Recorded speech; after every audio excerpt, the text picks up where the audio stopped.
Welcome back, ladies and gentlemen, to the NRG series. I hope we've all had a little bit of a break. Calm down a little bit. And if you have no idea what I'm talking about, I need you to go back and watch the VODs.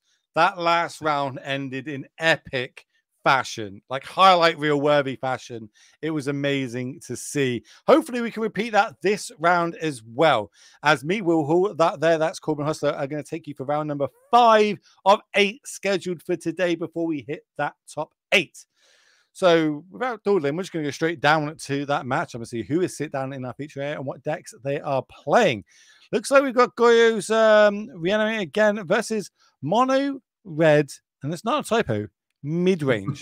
When we say mid-range, this is a mid-range deck. We've got 4 Blood Moons in the main, 4 Fables in the main, 4 Enti in the main, 4 Ragavans, 4 Unstabled Amulets, and 4 is it how to pronounce that last one? Liana, the blade we forged. Is that how I pronounce the first name? Layla. Like, I believe. Let's go. This deck is mid-range. This is crazy, right? Like, this deck is wild. If you were to say, hey, what are the best generic red cards printed in the past several years? You might hear things like, oh, I don't know, Fable the Mirror Breaker. Oh, I don't know, Unstable Amulet. Maybe Amped Raptor. They're all in this deck. You just get to play all of the fun mid-range red cards.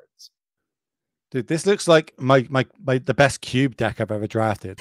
Like, in the nicest way possible. This is what this looks like. I've drafted all these cards at some point, but yet Ben here able to take it so far to a 3-1 record, trying to get that 4th W in the tank. That first Raptor missed, unfortunately, hit one of the few spells that we can't. In fact, it's the only spell we couldn't have cast at that point. Well, oh no, we did cast it because it's a 3-mana Stone Rain, isn't it? Yeah, 3 mana Stone Rain. We did cast it. It just wasn't great. Did take out a Triumph though.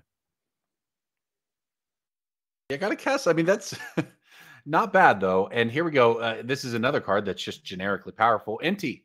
This has been a pretty nice addition to red decks, kind of across the board. And here you go. Exile our 1-drop. Do we have the follow-up land though? It does not. I think we've got A for Hub, right? We sure do. A for Hub, getting the 1 energy we happen to need. Use that to cast Ragavan. 1+2 equals value. This is pretty cool. I'm not going to lie. I know there's Nadu out there, but mono red mid-range, that screams. I was there the weekend, spread red, top 8 at a GP. You know? That's what you tell me, mono red mid-range. I think it's just something cool like that, you know? Just people call me a boomer. I'm definitely a boomer when it comes to Magic coverage, that's for sure. If you want to know about useless GP facts from 10, 15 years ago, I gotcha. But sign me up. You tell me where to sign, I'll do it. Enti, though, Enti is just a sweet card for this spot. But all right, here we go. Casey Ryback, of course, playing the more traditionally powerful Reanimator deck, seen as traditionally powerful. As you know, putting Atraxa into play is a little different than toying around with Enti and Amp Raptors. You said it. There it is, straight into the graveyard. Do we have the Goyos to get it back out of there? Also turn 3 so we can have the land drop to potentially ephemerate. Sure do. Well, when I said 1+2 equals value, here's another 1+2 equals value. Top 10 cards. One of each card type is going to go to the hand. The 7/7 Phyrexian General herself, she's going to gain haste and find 3 more copies of herself. What?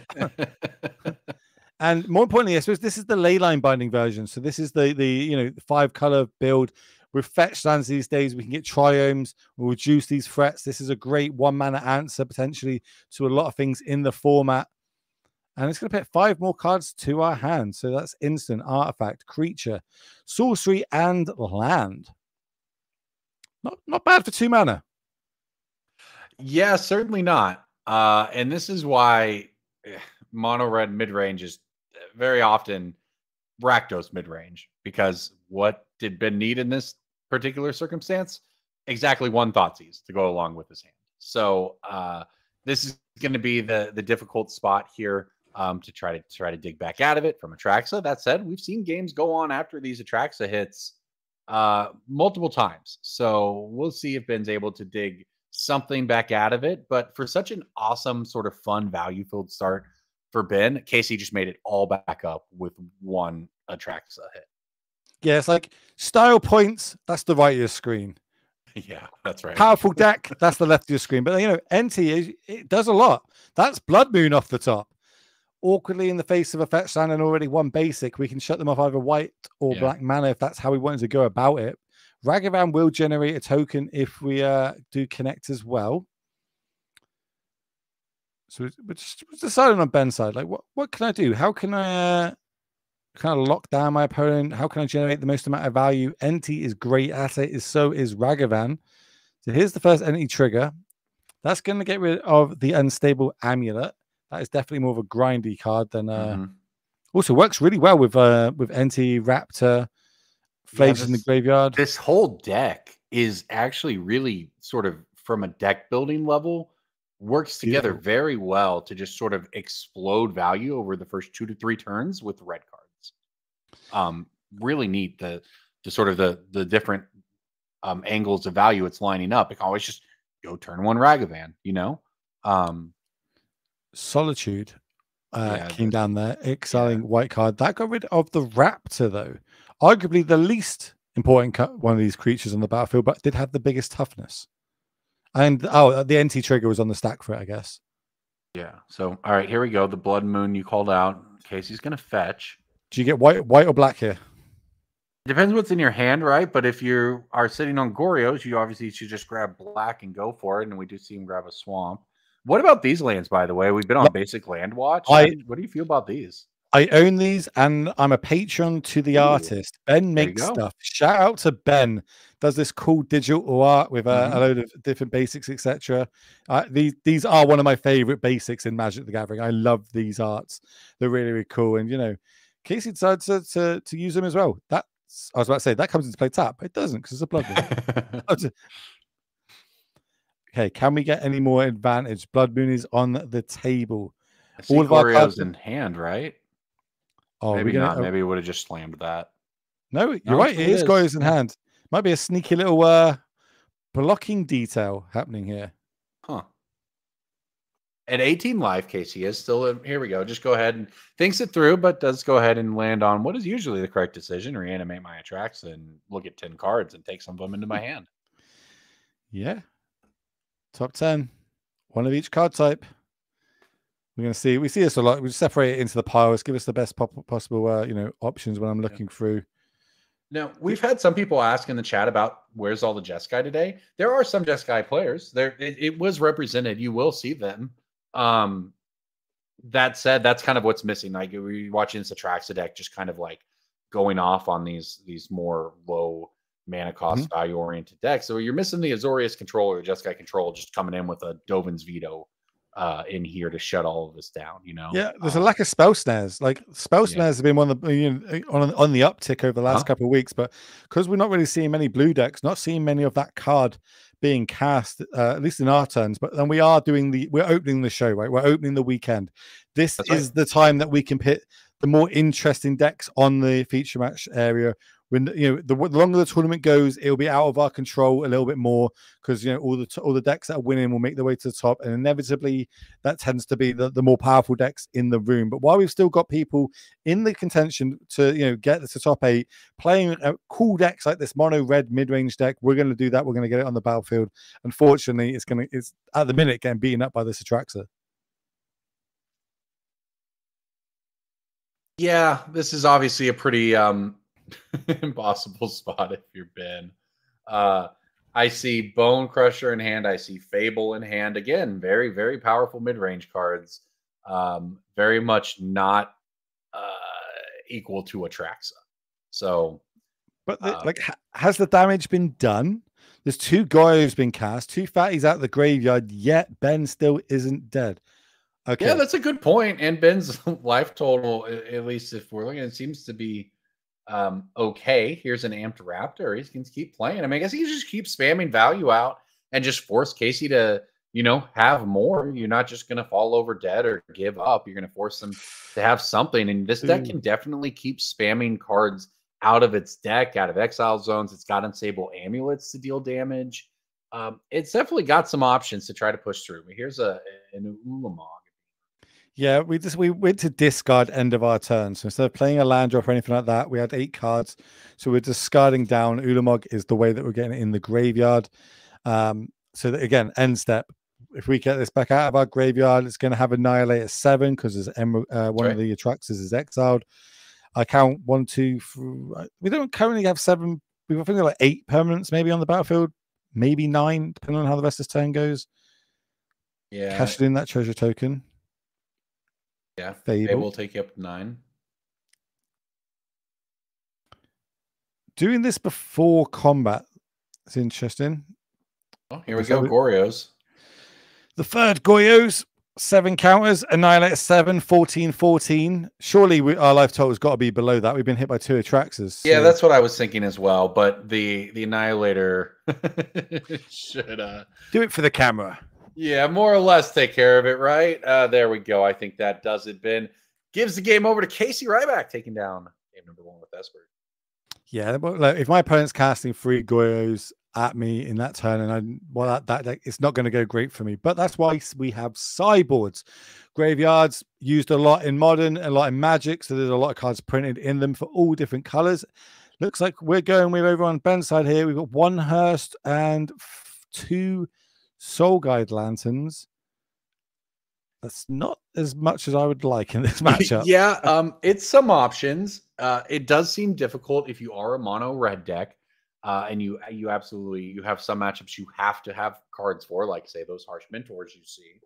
Well, you don't necessarily have a lot of hate for everything else, and it looks like the graveyard hate consists of 3 cards, so that's where we're going to be.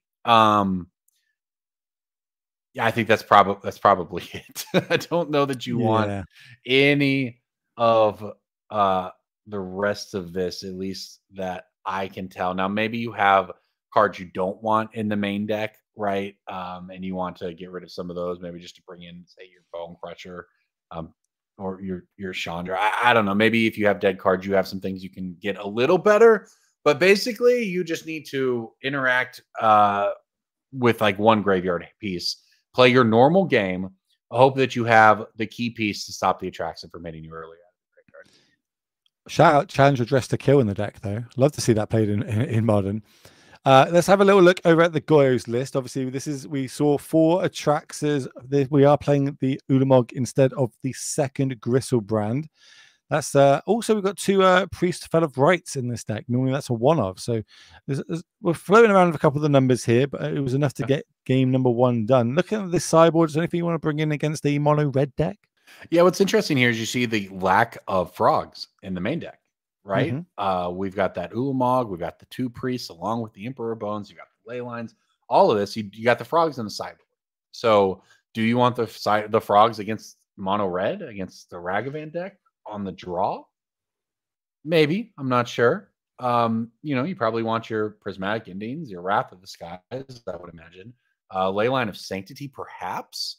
But you've got some options here, right? And the thing about the Esper deck is that if you think your opponent's going to board into a bunch of graveyard hate, you can kind of tailor your game plan that way. And if you think they're light on graveyard hate, you can kind of make your game plan that way. It's really up to Casey to decide what numbers you can trim on here to bring in the 4 or 5 cards. But I think that the big question mark is whether or not you want frogs in the matchup. I don't know specifically what he has the frogs in the sideboard for here. We've seen them in the main deck of a lot of these Esper decks. But that's probably the biggest decision point I think you face. But you're certainly looking at those Wraths to try to help clean up the board in the Prismatic Endings. Yeah, I told you, Wrath of the Sky ruins every deck that I enjoy playing that card. It's a nightmare, especially when they can do it as early as turn 2, and you're like, oh no. But we can get back down to the match, see how they're getting on, shuffling up. Looks like they're coming to the end of it. So I do have to remind everybody, if you enjoy this live paper magic and these awesome tournaments that NRG have on, I need you to hit that follow button first off on Twitch, so you're reminded every single time that we go live. And if there's any primers out there, we're getting close to September coming out. If anyone's got any primers they want to throw at the channel, help support it, more than welcome as well. You do get a bunch of emotes to go along with it, so you can spam them every time we see maybe a random top deck lightning bolt or a top deck 1 ring. As we start off with Ben, turn 1 Ragavan. Yeah, this is pretty good. In case he has to pass back, we watched Ragavan snowball some value earlier, it might just act like it's 2022 again and take over this game here as it gets in for Ben. Looks like it's connecting. Blood Moon. Hits a Goryo's. That's not a bad one. Getting one of them out of the deck's pretty good. Yeah, one down. Okay, second land, Blood Moon. Let's go. Especially Blood Moon hurts a little bit more because this is the 5-color version. That's right. The domain build. But we're not playing a land. Okay, well, light on lands, but there's a Soul Guide Lantern, so you do have to keep the Soul Guide Lantern open, right? Because I believe it takes mana to exile graveyards with it, or maybe it just no, it can tap. It's one mana to draw a card. 1 mana draw a card, right? Okay, so there you go. He's got that now for the rest of the game. Doesn't have to commit anything else to it. Just has to sit behind it, and has Ragavan. So just in 2 mana, has put both pressure and answer on Casey. Did miss the land drop though. That's why we're seeing end of turn fetch, because we're fetching in response to this Saga Lantern, because then it would be exile, because it has to exile something from a graveyard as long as it's got a target. Second fetch, and that was a quick fetch as well. That was like, I know what I'm doing. So what are the turn 2 plays here we've got, especially off of basic planes? Basic planes means that Tainted Indulgence is not going to be a line. It means that Psychic Frog is not going to be a line. Safest mending. Yeah, it means that your mending is likely the card that is going to be played, or it could be something more simple, more generic, like say this 2-drop that's going to get cards off the top of your deck and put one in your hand. Archaeologist, top 3 pet sorcery. I think it's maybe it's non-creature or non-permanent card. Some weird wording on it, but basically it gets ephemerate, which is the main the wording on that card, and it is a nice 0/3, so it does block Ragavan pretty well. Yeah, that is an underappreciated point, as Ben reads it. I don't blame you. It does block the heck out of a Ragavan, doesn't it? Blood Moon is in hand. I think that might have been what we drew for the turn. Really missing that third land, or second land in this case, third mana overall. I wanted to connect with that Ragavan for sure here. Seeing on Fable in hand. This is going to be like block Bolt. We do have a Arena of Glory. Okay. We're good. Blood Moon live, Fable live. But Blood Moon, right? That's 2 basics over there. So maybe it's Fable. But that's what I think. Well, Blood Moon turns off the black mana.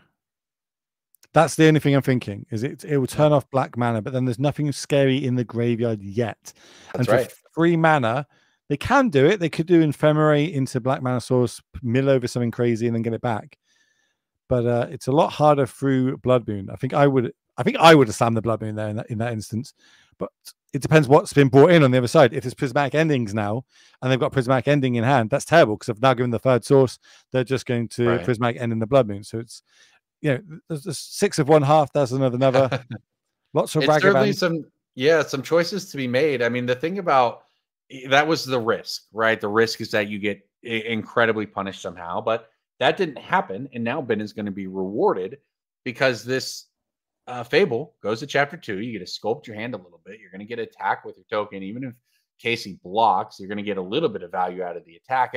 You have your Soul Guide Lantern still to lean on. Like, you're kind of as safe and as ahead as you're really going to get for these early turns. So this is a window for Ben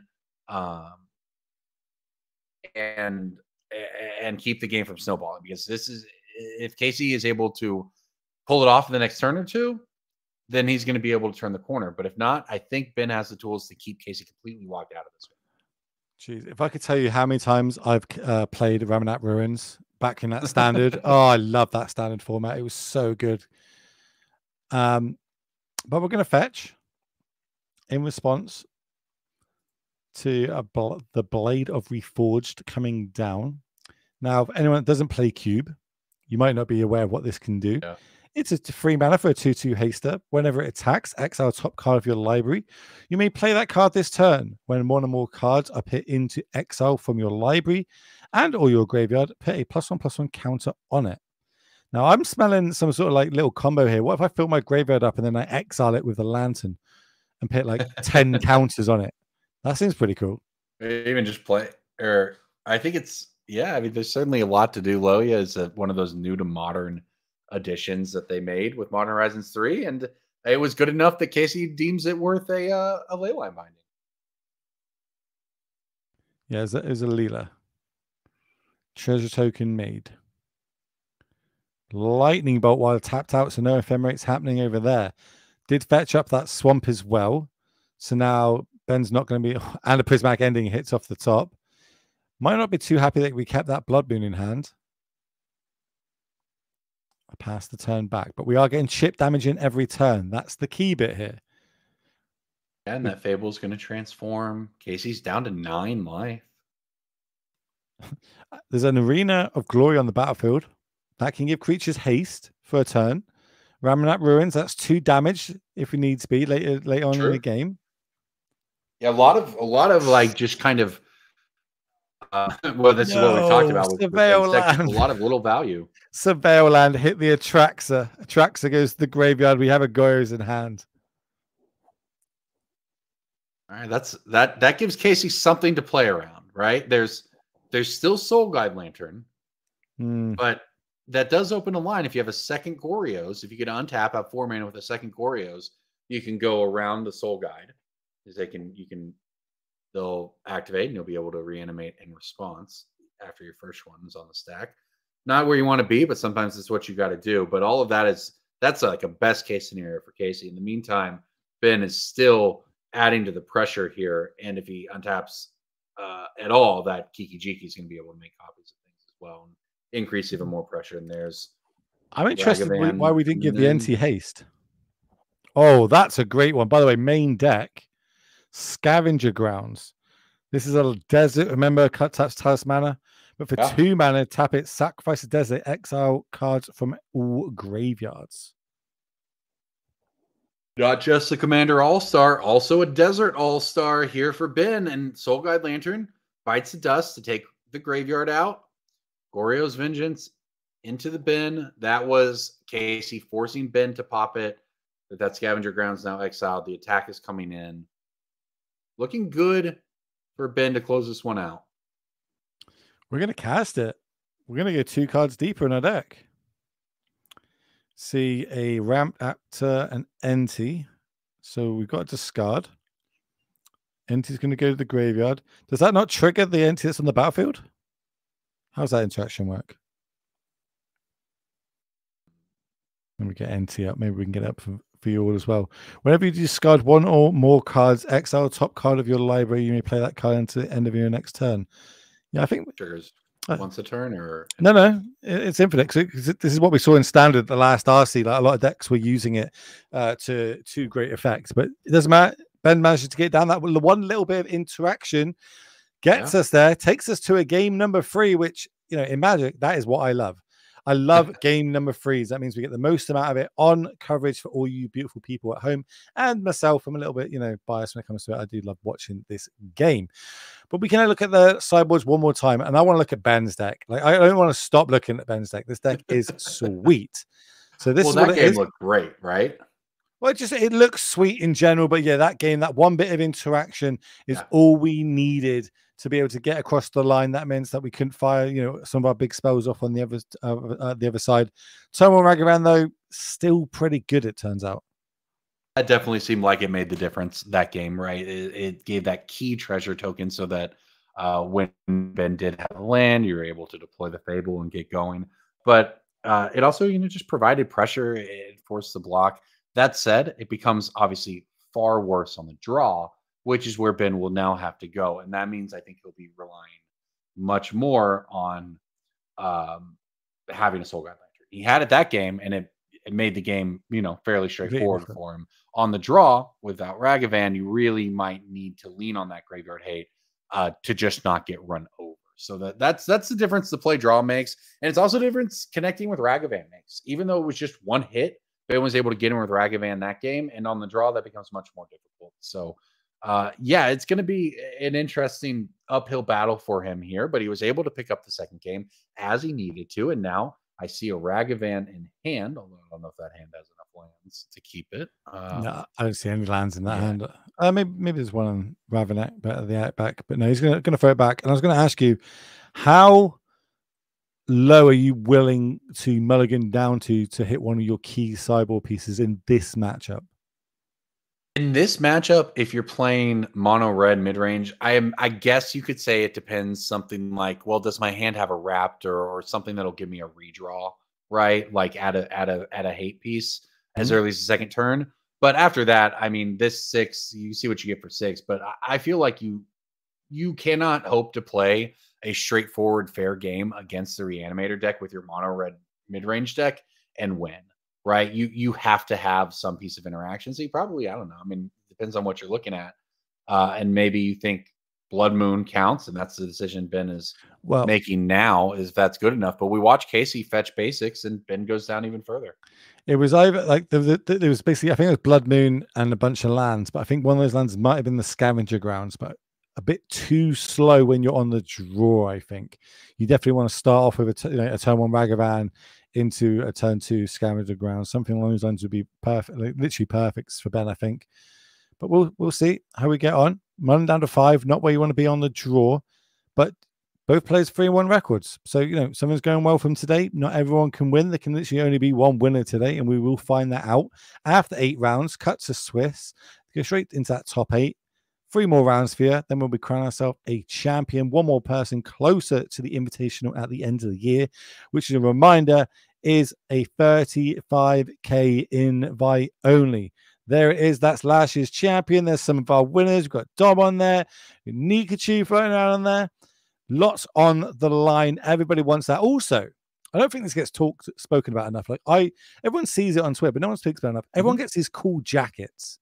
Everyone gets these little plaques that are made for them with the cards that got them to that tournament. It's like the key cards that got me there. This is like that extra little flavoring that comes with this championships in general. Huge shout out to them. Huge shout out to Ultimate Guard for sponsoring the series as well. So we can't do this without our sponsors. So please go and check them out. And if you just want to do your little bit at home, if you've got a spare Prime or something like that, throw your Twitch sub at NRG. Why not? Let's get it. But the more that they can put on, the better, in my opinion, as we are off to the races. Ben, remember, mold down to 5. No. Oh, Surveil Land, we kept it on top. It's going to be a turn 2 Amulet. Oh, we do have Scavenger Grounds. I do spot that Scavenger Grounds, yeah. So do we sandbag it? I think we sandbag it, right? That's what he's thinking about, yeah. Just goes for it. Sokazan's the other card in hand, the other land in hand. Here comes Amulet. 2 energy is going to be gained. Yeah, I think that's the right choice by Ben there. He was thinking, well, can I sandbag the Scavenger Grounds? But the odds of you specifically not showing Casey that you have it is changing Casey's play in a meaningful way is low. Whereas you're always going to play that Scavenger Grounds. You might actually end up wanting to make tokens with Sokazan if things go weird. So I think that just playing it there is ultimately the right decision. If that's what Ben was thinking about, it seemed like we took some time there. An Unstable Amulet now with Scavenger Grounds open. So you're starting to set up an engine and an answer. I'd be like, pass. I'm not tapping out now for the rest of the game. I'm going to keep playing lands if I have them and try and always hold up this Scavenger Grounds with 2 mana. Draw for the turn. And that's where Unstable Amulet comes in, because that line, if you only have 3 or 4 mana, is extremely difficult to take. If you have Unstable Amulet, just kind of things out all along, so you are still progressing your game plan while keeping up Scavenger Grounds, world of difference. And this is, you're going to see, I think, some real value coming from the Amulet here. Well, the extra Aether Hub there gives us the second energy we need, so we can activate it one more time. Top card, Mountain. Not ideal, but, rather it not on top of my deck. That's right. Means we can do what I was saying. We keep hitting our land drops. The scariest thing right now is that Goryo's deck bringing big things out of the graveyard, and I have an answer for it, that you cannot Prismatic Ending off the battlefield. You cannot Wrath of the Skies it off the battlefield. There is no way in your deck to get this off. I'm always going to have this graveyard interaction. So now I've got to go to my plan B. What is my plan B? Is it hard casting one of my 7 mana spells? Is it getting a Grief down and turning that sideways? I'm actually looking. I was like, there's definitely Griefs in it. Griefs, Solitudes as well. Like we're turning this into a more grindy game than Casey actually wants this to be.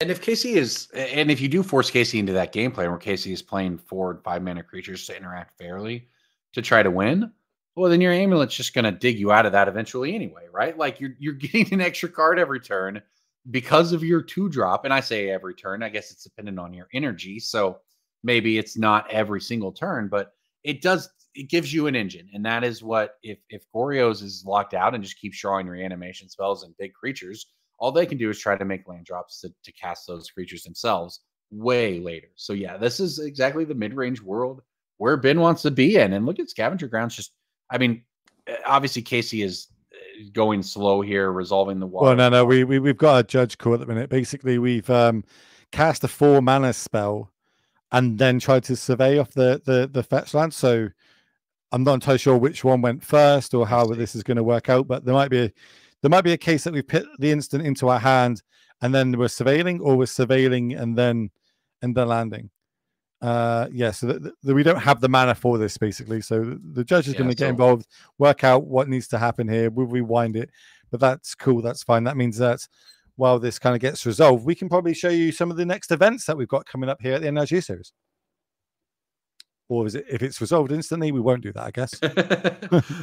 We might be back in it soon. The judges will get it worked out. I mean, this is I think it's going back to hand.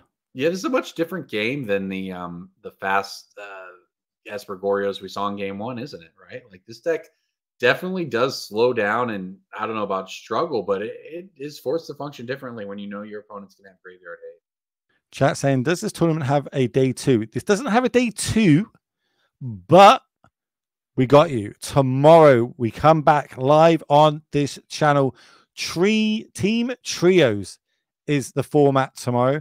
One person will be playing Pioneer, one player will be playing Modern, one player will be playing Legacy. It might be standard over Pioneer. I'll get that confirmed. It is standard over. There's no Pioneer tomorrow. It's Legacy, Modern, Standard. I have it wrote down in front of me and completely read it wrong. Production is now telling me in my ear. So yes, we are back tomorrow.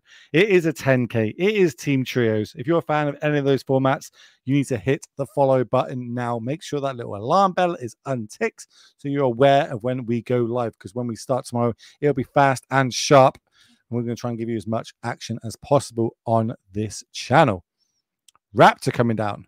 Energy uses 1 for the Galvanic Discharge just to go back up on the 3, I guess. That hits around that ruins. More land. Now we'll do the play we tried to do last turn. Go find an instant. Yeah. Well, I mean, you know, talking about just the value, right? The mid-range value from Ben's side here. That amulet gave him that land, which allowed him to play that raptor, which allowed him to get another card, which allowed him to keep up the scavenger grounds. And you couldn't do any of that if you didn't just play that little silly amulet on turn 2 and then just keep open scavenger grounds for the rest of the game, like you mentioned. This has just been a really nice kind of like demonstration, I think, of how what pressure means is not always the same thing, right? Mm-hmm. Because pressure often means your life total. I have creatures that are attacking your life total, that sort of thing. But pressure in this circumstance meant pressure's coming from the amulet, just the slow stream of cards. I've sat at Pro Tours and covered control mirrors where pressure meant making land drops, because all that really mattered in the matchup was who could make the land drops the most and have all their mana to play their spells when they got into an inevitable counterspell war. And that's what pressure meant, was the pressure was on the player who couldn't keep up with land drops. And so it's interesting how it changes in every matchup, but you can see how Amulet early in the game has just completely shaped how it's played out since. Here's a Wrath of the Skies for 2. So 2 energy is going to get gained, then we're going to cash it straight in. Wrath of everything with CMC 2 or less, which in this case is Raptor and Amulet. So they're going to get destroyed. That ruins is going to go to exile. Stay there in exile even. Land drop for the turn. But again, we just got to hold up 2 mana. That's fine. Yeah.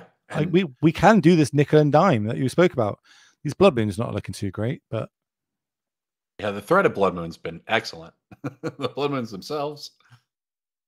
All right, Sogazan does end up hitting play here, and we'll see what Ben opts to deploy. Fable. Here comes a Fable, which is a really nice follow-up after they've Wrath of the Skies, because it's going to bring along 2 permanents. The Goblin Shaman token. I remember when that went to extremely large values of monies. Yeah. And brings on the enchantment, which, if it does survive, can get rid of these dang Blood Moons in our hand. Yeah, really interesting game for Casey. We talked about how, the deck can kind of change up how it interacts and not just be a super fast combo. It's played extremely slow Esper control in this game.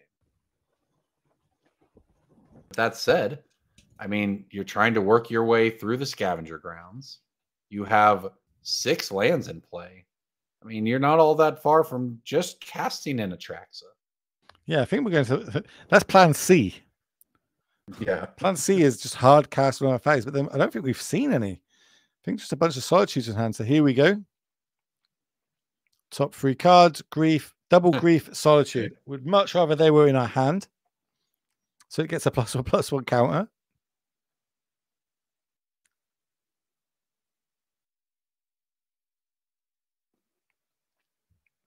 Second one. Okay. There's the Ephemerate and a Wrath. I think Casey might have been holding on to some of this to try to get somewhere without having to burn all of his graveyard fill. But that's where we're at now. He's got a priest in there.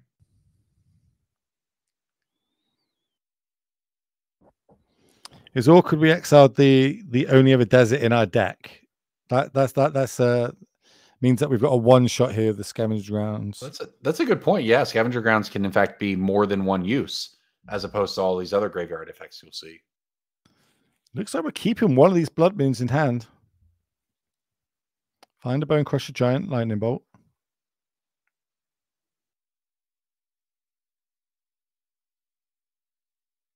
Got NT in hand as well. Lightning Bolt. Or Ephemerate check, as I like to call it.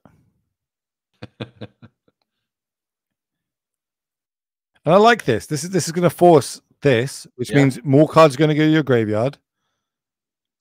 Yeah, this is great in a lot of ways, right? Because it means, one, that Ephemerate's not getting pointed at in Atraxa later, and 2, because you have the discharge, that Ephemerate's not going to rebound. And we've got the Bone Crusher in hand, so we can even attack into this one. Wow. Generate the treasure token. Go to blocks, block. Cool. Damage happens. Stomp it. Stomp. I love the name of that. That's just that card in general. Like, it's a Bone Crusher Giant that's got an extra bit. As Stomp is the second card. Just so you can picture it. Yeah, Bone Crusher Giant's honestly a perfectly designed Magic card. End of turn, draw 2. Didn't get a good look at that one. Untap. We do have the 7 mana that I think we're missing a green source here to hardcast and Atraxa. Goryo was found. Yeah. Well, there's Ketria in there, right? Yeah, there's no fatties at the minute. There's no Atraxas, there's no Ulamogs, there's no Gristlebrands. This is the side of the deck that we wanted to draw for like a fair game. Now we're kind of being, our deck's turning us into that we got to play this unfair game. Yeah, this is very interesting. We got a land from Casey. I saw like a ley line binding in there. So I suppose we have an answer to the fable. There is a Goryo's Vengeance in hand. I think it's double leyline Goryos. Wow, this is the downside though, right? Like, if this was an actual Esper control deck, you would never have been stymied by a land drop from your opponent. No. So this is a difficult and rough situation for Casey to try to, and kind of an unlucky draw, even after some of the hand filtering, to not end up with an Atraxa to play it by this point. But okay, you deal with what you got, and that means leyline binding, target Inti. That's before combat, so the trigger won't happen. Go to combat, please. Nope. It's triple leyline binding we got in hand. That gets rid of the token. Right. Blood Moon. 1 card left. 2 cards left. For both players. One of them is Blood Moon. I think it's Blood Moon NT, Leyline's Binding Goryos. Ending was found. 3 mana that can deal with the Fable on the other side. So that's what we're going to see cast now. Get that exiled out of here.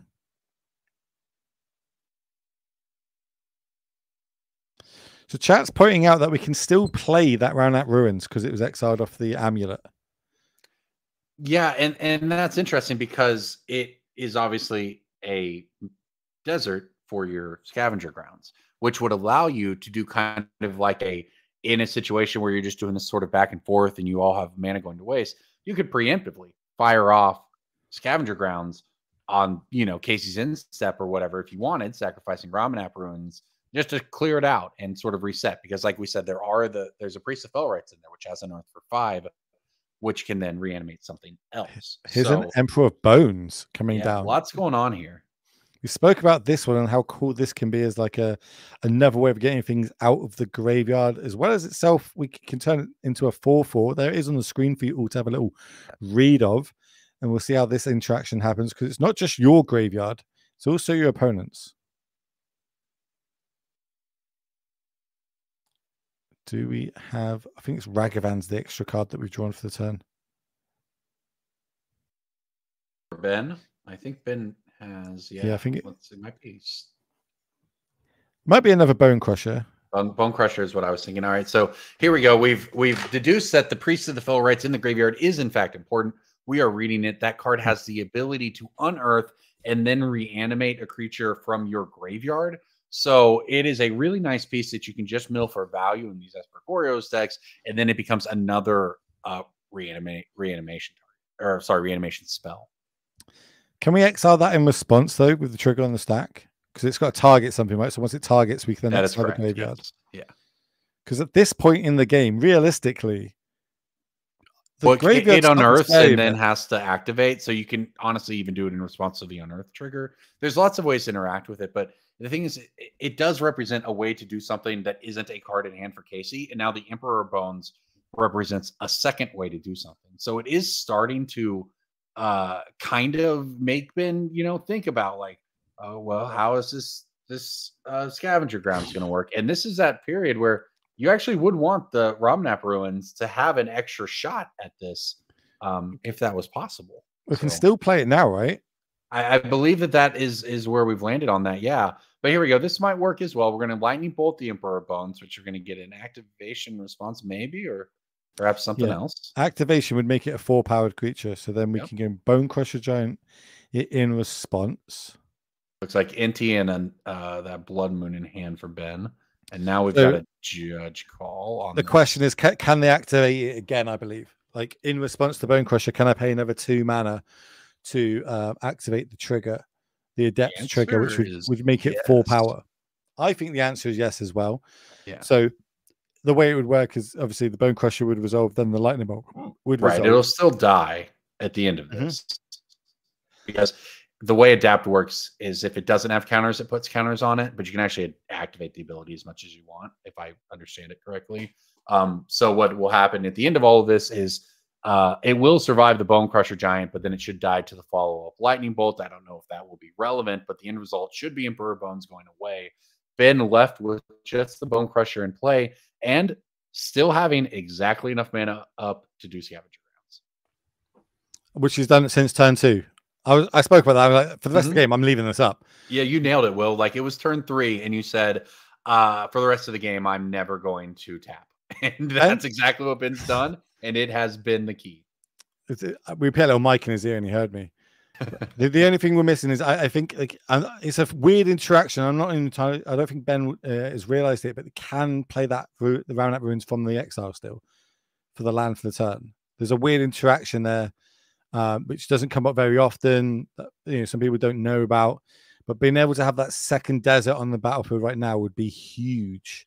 Yes, it really would be. I mean, and it's just a land drop, right? Think about how much you can spend mana over the course of a game. It matters very much. So it does get the Raptor, which is the key. So we do have a 2/1 blocker that gained us 2 energy. Okay, so here we go. At the end of this, we have 1 Bone Crusher Giant in play, another On an Adventure. Casey has exactly 1 card in hand, does have the Priest in the graveyard. Oh, I'm sorry, 2 cards in hand after the land drop. Can we go and get the Triad? You have 2 ways to get through Scavenger Grounds, right? Like, Ben has not a ton of cards, has exactly that much mana open. If you can get through this twice, you got a shot. And this is probably... like, this works, right? So we're going to sack this. This is 3 damage. And they're going to target the Grief, I think. So if Ben goes for the activation here of the Ramanap ruins, Casey can respond with the Goryos in hand. But there's no targets for the Goryos. There's no legendaries in the graveyard, right? Like that's the problem. Yeah. So it's right. So if he has nothing in his graveyard, then he's in a really tough spot even with that. This is like situations where if you're playing Goryos, you want to get into instant speed situations, but it is pretty rough to not have a reanimation target. It's weird. We've gone through half the deck and we haven't found any. Raptor on the other side, though, that's going to find the discharge that we need to get that Solitude off the battlefield. And it gives us a threat. Still holding up this 2 mana. We can hard cast a Gristlebrand. We can hard cast a Atraxa, I believe. So this is what I mean. Like, I don't even think the graveyard's good at this point. I think if we just draw the fatty, we don't need to get it in there. We just hard cast it. Gristlebrand's the one to check on. It's 4 black, right? So as long as Casey can do that, I believe everything would be unlocked in the deck. Yeah. Can we cast an Ulamog? Ulamog's 10 mana. Have we at 10 yet? 1, 2, 3. We're 1 mana away from Ulamog. Well, looks like a mana. Mill land, draw land. The classic. Yeah. Player land. Go. 9 is the life total. That was a red card, I think. It was an NT. Great draw, but there is a Leyland's Binding waiting for that.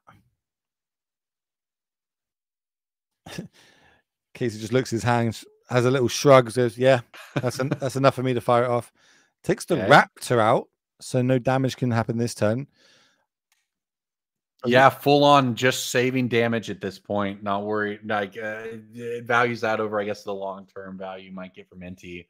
What a game here. Here comes a fetch. That's going to find the Surveil land. See, and how huge is that at this point in the game? We're in this is the top deck war. Whoever comes up with the best top is going to win. And all of a sudden, you can just fetch, surveil, get an extra shot at. Well, in this instance, all we need is a fatty. That's all we need. True. We can hard cast everything. That goes to the graveyards. Nice. Okay, that's mending. Let's have flashback 3 mana, so we can draw another 2, gain 2 life, which is also pretty good in the situation. Yeah. Draw 2. Do we discard 2 still? We do that. That's Surveil land. What did we find? Land. There you go. Goryo. So we found a card that we like. I think it's an Ulamog. It's an Ulamog. 10 mana, hard cast. What's the biggest thing exiled right now? Hope your opponent doesn't play Active Treason. Oh my god. Don't make me look at the deck. This is a mono red deck. I'm looking. 2 is 2 the biggest exiled thing we've got? Okay, there is exactly 0 outs to that card in the deck. It's an Active Treason is what you need. I'm just going to double read this card. Choice search slow for basic land. Nope. Okay. Well, good and bad news. It's Annihilator 2. It's a 9/9. Good news. It's 3 attacks for that to kill us. Yeah, Ben's got some cards in hand. Here's a Soul Guide Lantern. Great top deck. Right, just so I'm aware, if we exile cards now, the Ulamog doesn't grow, right? Like it's not a Murktide type thing. Enters the battlefield with a number of... No, it just enters. Cool. Okay. That's one less worry. So, yes. Yeah. Ben's also reading. I would also read that just to make sure as well. I don't want to be growing that any bigger than it needs to be. Yeah, and you're right. The Annihilator, and you're at 24. It's not unbeatable, especially with NT giving you something to swing back with. I think I'd like to draw a card here, though. Like now, you can use all your mana, right? Like if you want to, you don't need to hold up Scavenger Grounds anymore. Yeah, I'm not sure here because, like, the thing is, at some point you also would have wanted to deploy that Bone Crusher Giant, and here we go. Yep, that's what we're doing. 2 mana left open. NT in hand, and and I think this is right. Obviously, at this point, you have the Soul Guide Lantern anyway, in addition to Casey just being able to play. whatever he draws. Double So at this Goyos. point, the scavenger ground ceases to be relevant. Wow. And Casey just draws an instant, passes back over to Ben. Double Goyos. Literally has drawn double Goyos. Wow. 2 mana. Wrong, 3 mana. Blood Moon for whatever that's worth right now. I'm not even sure that's good. I don't think it is. Doesn't it just turn off the scavenger grounds? That that's what I mean. You may not need it, but if he's got double Goryos, maybe you will. I think I cycle the lantern there and go a card deeper, maybe. But we'll see. Maybe you can even probably get in there with NT to discard another card to it because you've got a replacement NT in hand. And yeah, just actually one card deeper. Can't get anywhere. And arguably, if you attacks with both, they're gonna block the NT over the Bone Crusher.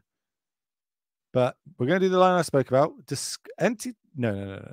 It's got to be the land, right? Oh no, jeez, there's so many lines here. Let's just let him play it out. NT discard NT. Finds a Fable. Exile. Yeah. Block.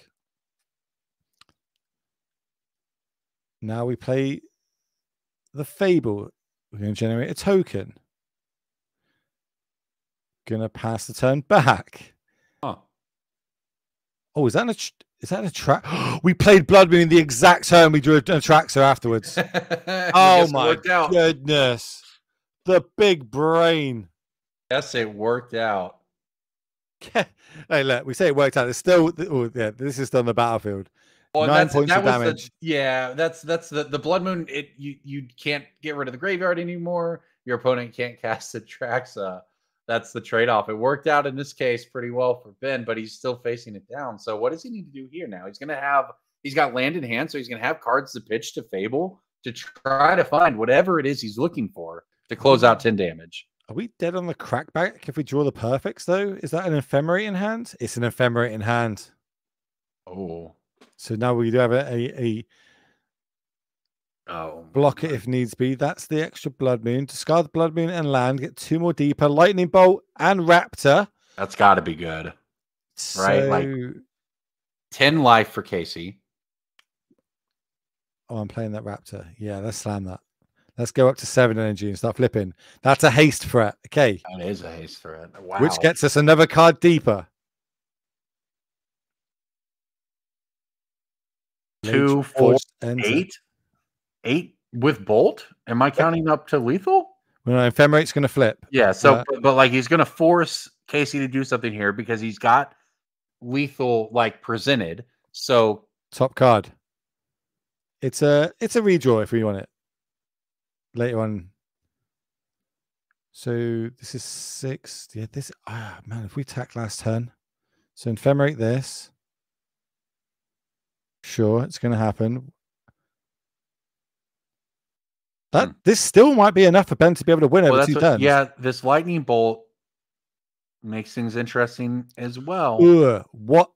What's this? What's exiled that now pits 10 counters on it? 1, 2, 3, 4, 5. I think that he got through for 5 damage here, maybe, which would not be. Well, I guess we'll see. Yeah, 5 damage comes across behind, but the Ulamog got flipped, came back on the battlefield. What's exiled? That's 10 mana. Is it another? No, it's not another Ulamog. What am I missing? Gristle? No, Gristlebrand's not 10. Comes into play with counters equal to the highest. I'm not sure. I don't know either. Because there's only 1 Ulamog in the deck. And it's in play. We'll find out. Chat, let us know. It counts itself? Oh my god. Chat's so big brain. So, oh my goodness. That is cool. So you ephemerate it, it comes back in with 10 of its own counters. I did not know that. I didn't know that either. That's cool. Okay, right. Do we have 10 permanents or enough life? No. I think so.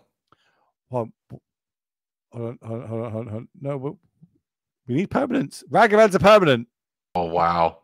1, 2, 3, 4, 5. 1, 2, 3, 4, 5, 6, 7, 8, 9, 10, 11, 12. We've got enough to live. We can block. Well, we need to see what life totals ended up, right? Like, we need to see where Casey's at here. Casey's at 5. Okay, so if Casey's at 5, I think that the game's not over. Isn't this game amazing? Atraxa drawn for the turn. But I guess if you sacrifice the Blood Moon here, we'll just play an Atraxa. This, man, we've had some amazing rounds back and forth, close nail biters.